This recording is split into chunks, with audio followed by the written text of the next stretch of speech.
¿Sabías que existió un matrimonio de cuento de hadas que era un contrato de destrucción masiva? Pues hoy conocerás la historia de una pareja real que probó que ambas cosas pueden ser exactamente lo mismo. Estamos hablando de un matrimonio, un simple y aparentemente lógico acuerdo político entre dos de las casas reales más poderosas a finales del siglo XV.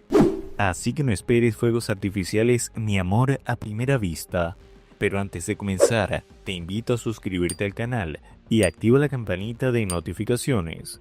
Comenzamos. Esta evidentemente no es una de esas historias donde un solo rey incompetente arruina todo.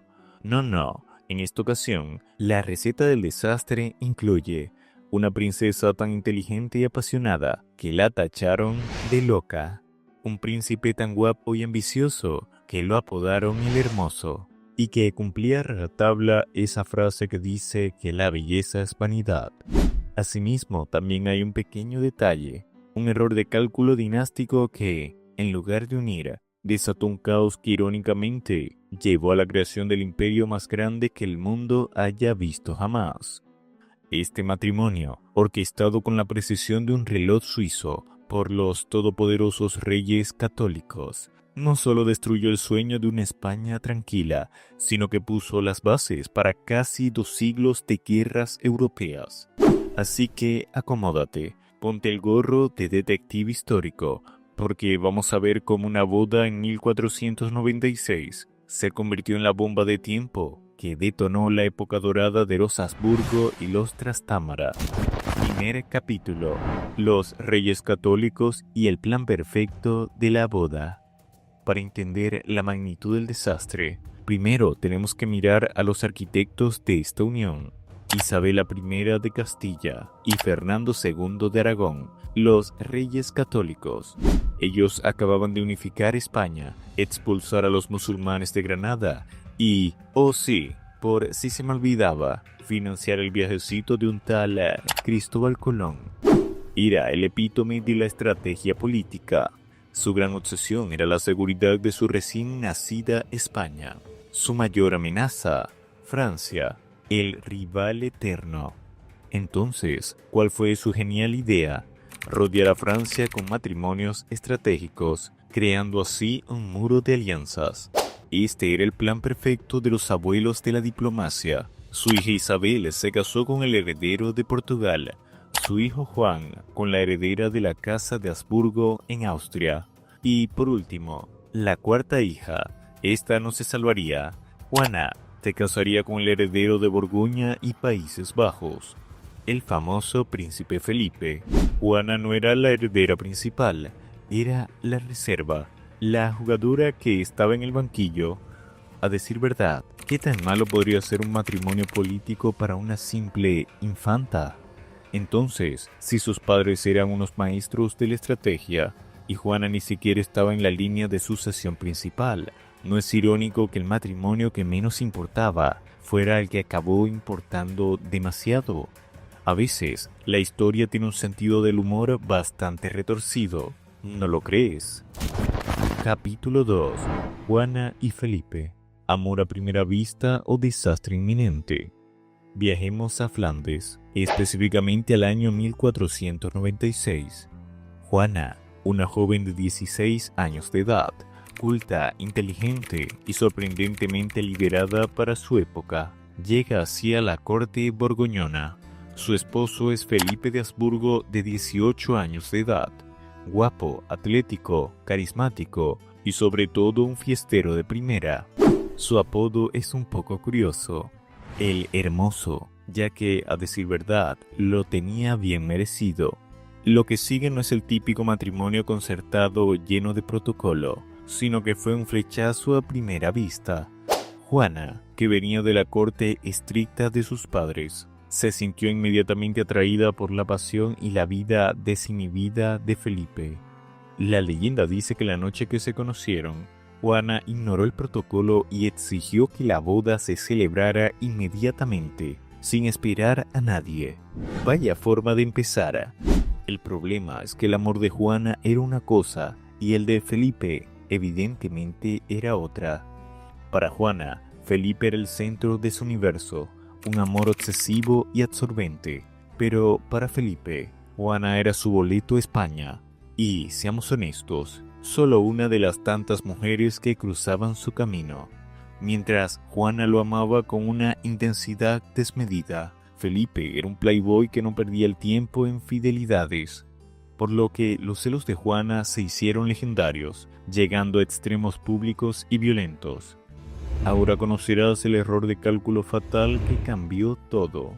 Aquí es donde el aparente plan perfecto de los reyes católicos se fue al traste. En un lapso de solo 4 años, la tragedia se cebó con la familia real española. Murió el príncipe Juan, el heredero varón. Murió Isabel de Portugal, la hija mayor, y su hijo Miguel, el nieto, heredero de Portugal, Castilla y Aragón. De repente, Juana la infanta, la reserva, la que estaba casada con el joven fiestero, se convirtió en la heredera universal de Castilla y Aragón.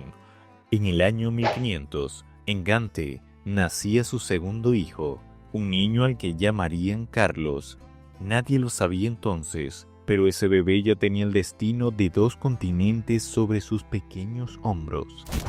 Capítulo 3. El poder, la ambición y el cadáver viajero.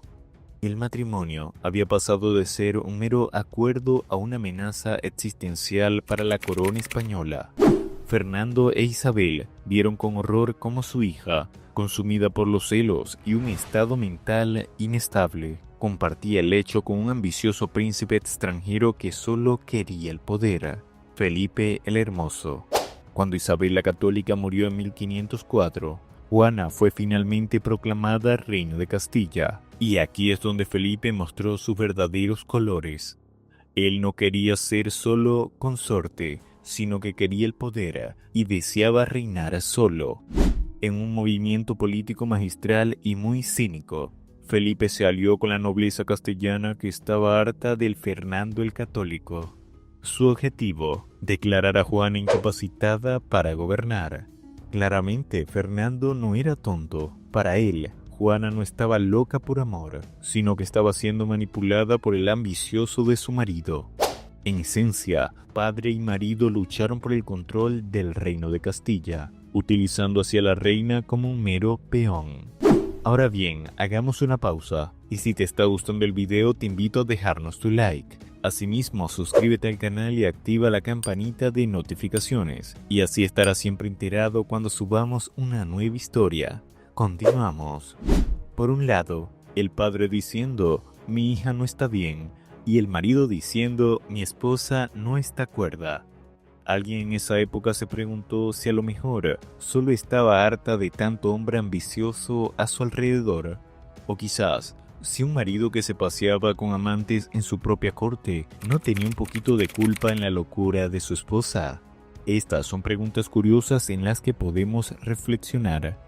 Afortunadamente, el conflicto terminó con el Tratado de Villafáfila, específicamente en el año 1506, donde Fernando cedía la regencia a Felipe I de Castilla. Lo había logrado, se había deshecho de su suegro y había neutralizado a su esposa. Pero espera unos momentos, porque lo que vendrá a continuación te dejará con los pelos de punta y totalmente sorprendido.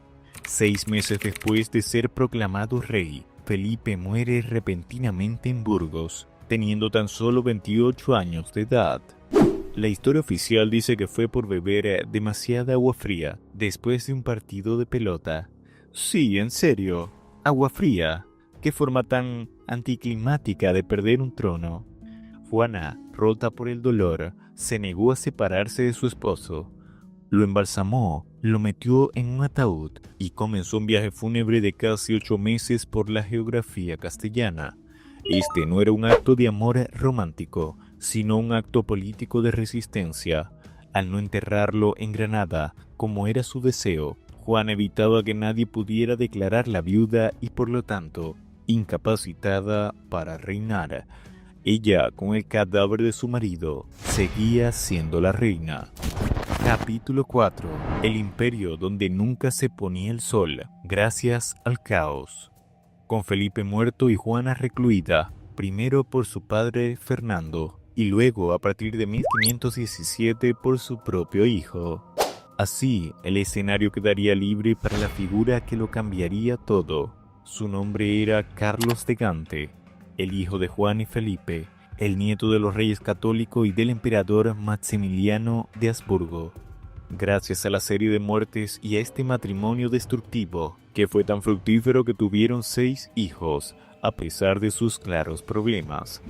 Carlos no solo heredó los reinos de sus abuelos, Castilla y Aragón, con sus posesiones en América, Nápoles, Sicilia y el Mediterráneo, Borgoña, teniendo propiedades a nombres de su padre en Flandes y Países Bajos, junto con el título de emperador del Sacro Imperio Romano Germánico, siendo esta una herencia proveniente de su abuelo Maximiliano.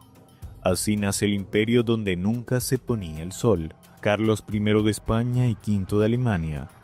Ahora bien, de seguro te preguntarás por qué decimos que este matrimonio destruyó un imperio. Aunque gracias a él se creó el imperio más grande, lo hizo al precio de la paz.